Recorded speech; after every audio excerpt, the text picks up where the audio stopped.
gentlemen, it's more than a joy speaking to you today at this august occasion. In fact, I feel very privileged to be amongst great champions like you and great people and formidable media stalwarts like you. In fact, Prof, I'm so excited. That's Professor Ralph Akifele. He's a doyen of this media industry, and these are the people that have looked at the media industry in this country and say we'll make something veritable out of it. And Prof, thank you so much for all your work across the years. Since the 60s, late 60s into the 70s, you've been at Unilag, and you've constantly helped a lot of people grow in media. I'd like to say a very big thank you to the head of the mass communication department. In fact, the foremost mass communication department of Unilag, because Unilag leads the way and others follow, and I can tell you that for free, right? And I would say fabulous, fabulous, great Unilag.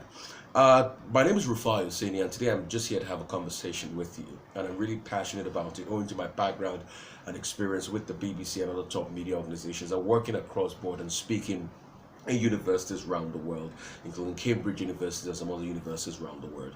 And I'm excited about the topic because it popularizes the terms of going global, having a local feel, a local content, and make it a global appeal content. And I'm really excited about it. I'm just here to tell stories, to make you see the historical antecedents of the media industry, how we're fed, where we are now, and where we're going.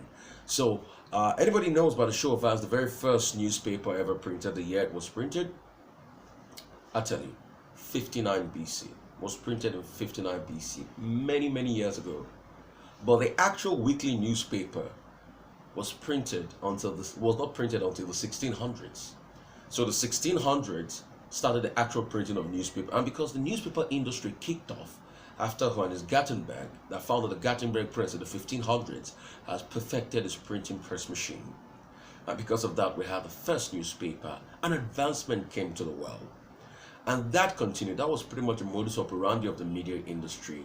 Advancement came to the world well up to the 1800s. So the 1800s, a lot of things happened. The very first time football went out there was in the early 1900s. And what happened? Television happened. But prior to television, an Italian scientist, Guglielmo Marconi, had discovered how to transfer signals across the Atlantic over. And that was the birth of radio. And you had the BBC start up in 1932. And it was a trust, it was a service that disseminated information to a lot of people, education, and the cornerstone of what media was all about. And that's why when Marconi died many years later, all radio stations in the world had 1 minute silence to honor Marconi. And that has been the history of media. And while all of that was happening, TV came. A certain very eccentric man, he was called, back in 1925, went to the front of Times newspaper, Times magazine, the popular Time newspaper franchise, and he said he was debuting something called a television. A lot of people thought Linda Bird was mad, and what was a television? The television was never going to catch its way. But guess what? A television too came in strong. And that happened. And the growth of radio was coinciding with that of television, because in America then, radio became very big. And in fact, we all know the history of soap operas today, because soap operas started when soap making companies were sponsoring operas, which were radio dramas, and the word soap opera came to be. And you had lots of radio stations in America. And afterwards, they perfected the technology, and in the 50s, television came about. Television came about. It was only 4 companies that were in the television space in America, because it was a very technical expertise. And I'm just taking you through the history of radio, television, and print. And as that continued, something very strongly happened in the 50s. What happened? Television started. ABC, NBC, CBS. CBS had Walter Cronkite. This 4, and there was another one, the 5th one, was Dumont Television. Dumont Television was run by somebody that owned a manufacturing company, and he had no experience. But let me tell you something, the people that were successful in television were people that had done radio. NBC had done radio. Likes of CBS had done radio all this while.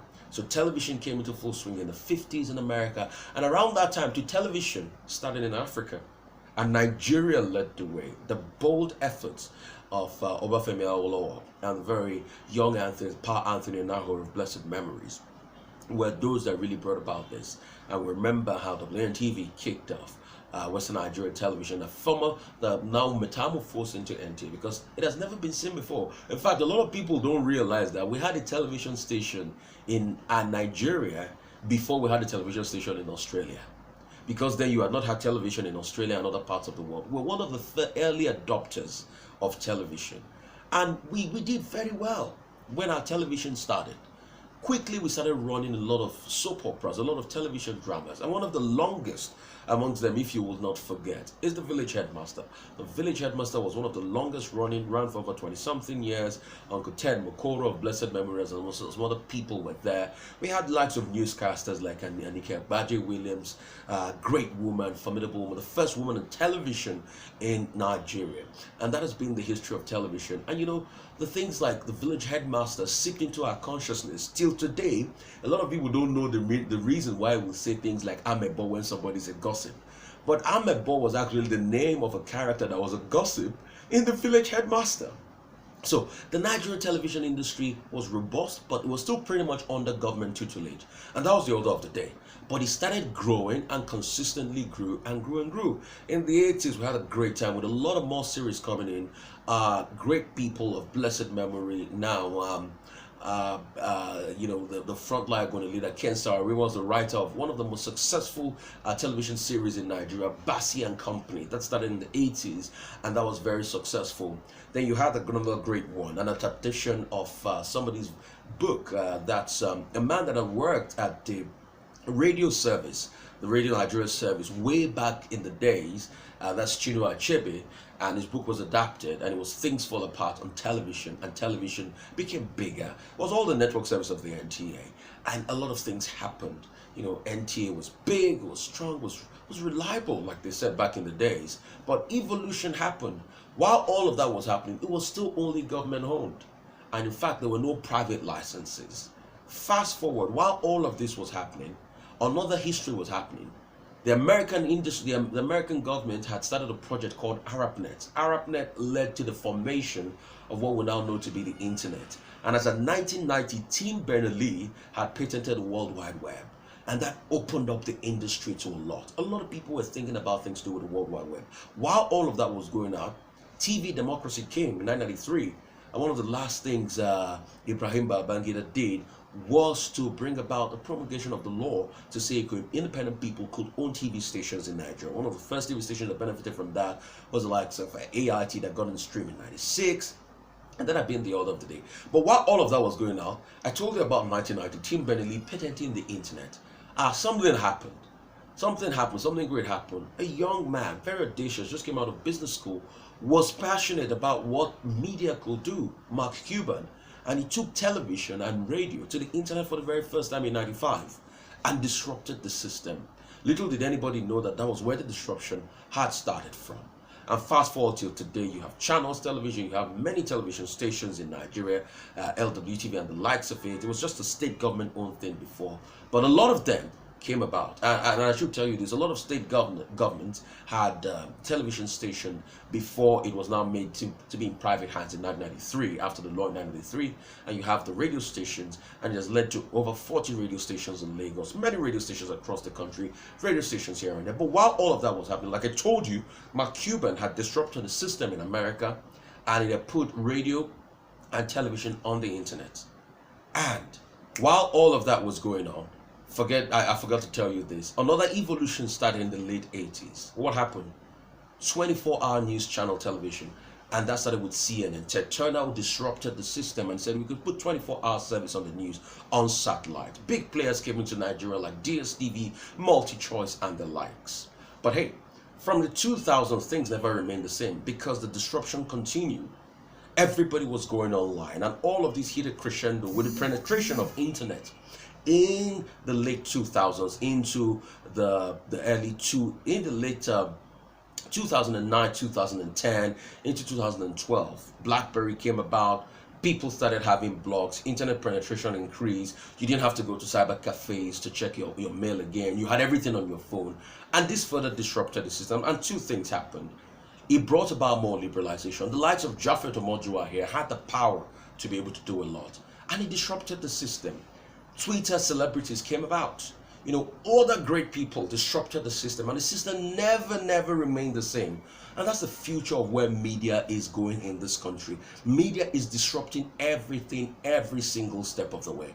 And that's the power and the capacity of the future it brings. But in all of this, how we can take part in all of this is the fact that we need to be indigenous and our content needs to go out to the world. So 3 things we need to understand if we want to go global, as I call it, global with local content. We need to be indigenous. Our story is good. We should never shy away from telling our story. You remember the Makoko story? Currently, there's a project called the Cable Car Project the Lagos State government is envisioning to do.